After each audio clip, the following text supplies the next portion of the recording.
Namo Myoho Renge Kyo, Namo Myoho Renge Kyo, Namo Myoho Renge Kyo. Hi, friends.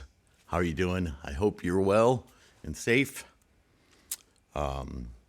This is a big topic, this entry into Volume 2 of Buddhism Reference. So I'm not going to get fully in depth into it, but I'll give you a taste of what the internet says versus any differences in greater depth that you can go into in our resource and practice of Nichiren's doctrine of the Lotus Sutra. And so there'll be references in here to the first volume of Buddhism Reference. It's unavoidable. Dependent origination. Not really something we talk a lot about in our Lotus Sutra Buddhist practice, right? However, it is a term you're going to run into a lot as you study and you read sutras. And so, as Volume 2 really presents these more in-depth concepts, they're useful to remember how the teachings of the Lotus Sutra developed. We have a much more comprehensive, I would say, more in-depth knowledge through science, through our cultures, through our human development for thousands of years. So what we practice today and the rhetoric that we use today is founded on these early concepts, more developed, as is all of Buddhism throughout the Hinayana and later Hinayana and then Theravada and then early Mahayana and then full Mahayana, right? Shakyamuni discusses in the Lotus Sutra that Lotus Sutra is the accomplishment, the ultimate of the Mahayana, the one vehicle. So here we go. From the Encyclopedia of Buddhism online. I don't think I made many.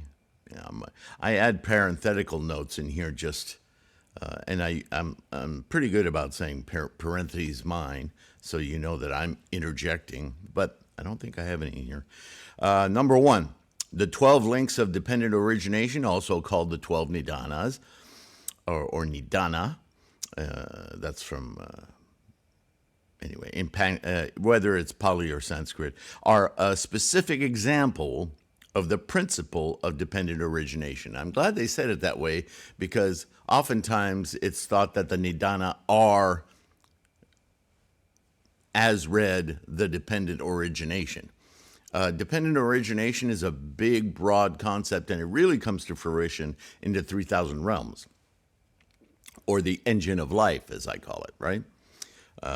Karma itself. But the early study, the Nidana, demonstrated to those who didn't have the capacity to think this way, an ordered list of conception and coming into being. Right? It was instrumental early on to break people of the idea that they were somehow blown out of a superforce's hand or came from eggs or whatever, that humanity had a progenitor that is energy, not some super being. And that was difficult to get across 3,000 years ago, okay? The thrust of the formula is such that when certain conditions are present, they give rise to subsequent conditions, which in turn give rise to other conditions, thus illustrating the cyclical nature of the life in samsara. I would say that description is lacking, but, it's not altogether wrong. It's just that samsara is a mental cognition, whereas the conditions, and they didn't even mention tendencies, but conditions beget other conditions which are themselves tendencies toward, right? Momentum.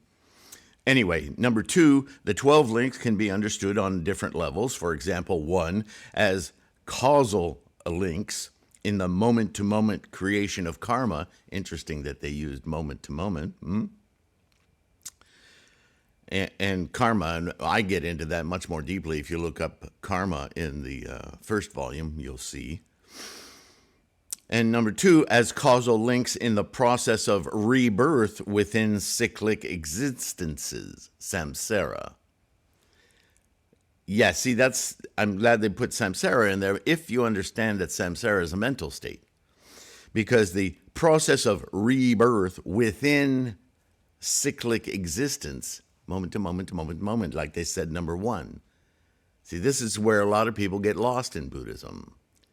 They right away, they leave moment to moment and they think, oh, lifetime after lifetime, rebirth, reincarnation. No, that's old Hinduist traditions, Hinduism. They still, and they call themselves Buddhism, but there's a lot of traditional folklore in Tibetan Buddhism. And I know you all know about Tibetan Buddhism because it makes the news and people hear about the Dalai Lama and so forth. But you have to understand that although they study Buddhism, they also practice and spread the idea of multiple lifetimes, when in fact, that's a gross misunderstanding of the cycle of birth and death, right? Something else you can look up in volume 1, right? Or first volume. Anyway, moving on. Number 3. In either case, the relationship between the links, Nidanas, is not considered to be a linear causal process in which each link automatically gives rise to the next link. I just did a video on timelines and moments. Now I get into that in a different way, but you'll recognize it. Rather, each link in the process arises in dependence upon multiple causes and conditions. The tendencies, right? So that's interesting. That's from the internet. Here's what I said. As an example, in order for ice to be created, water is a necessary condition. But the presence of water does not automatically create ice. Other conditions, such as a cold temperature, are required. In the same way, within the context of the 12 links, it is possible to prevent certain links in the chain from arising by changing the conditions from which they arise. This is how we influence karma, influence the conditions, the momentum of the chains of causation.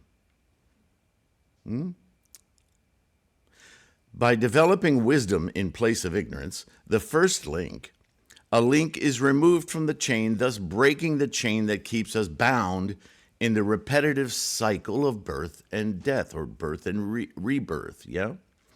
See volume 1.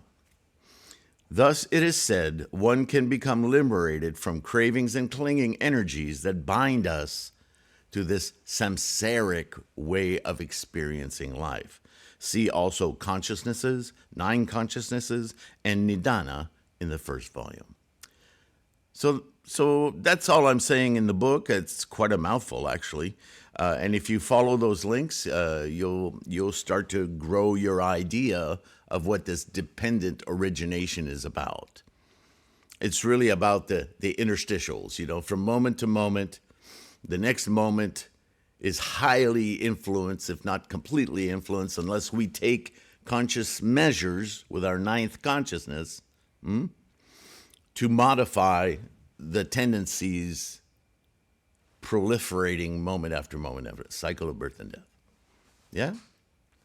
Okay. Thank you. Thank you for participating, for being here. Thank you. Oh, Devas is next. That'll be interesting. So, thank you for your support. Do a Bodhisattva thing, like and subscribe. Doesn't cost anything, takes a few seconds. If you can do more, fantastic. We all appreciate every time you purchase an ebook or a book or a mandala or go to Patreon or PayPal and support us any way you can. It's essential. We need to propagate this teaching.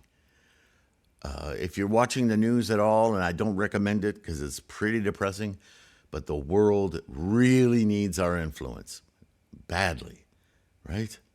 We need to get people on board with rational thought, right? Life-affirming thought. Let's make that happen. Namo Myoho Renge Kyo. Thank you so much. Please take care of your health, okay? And I'll see you in the next one. Bye for now.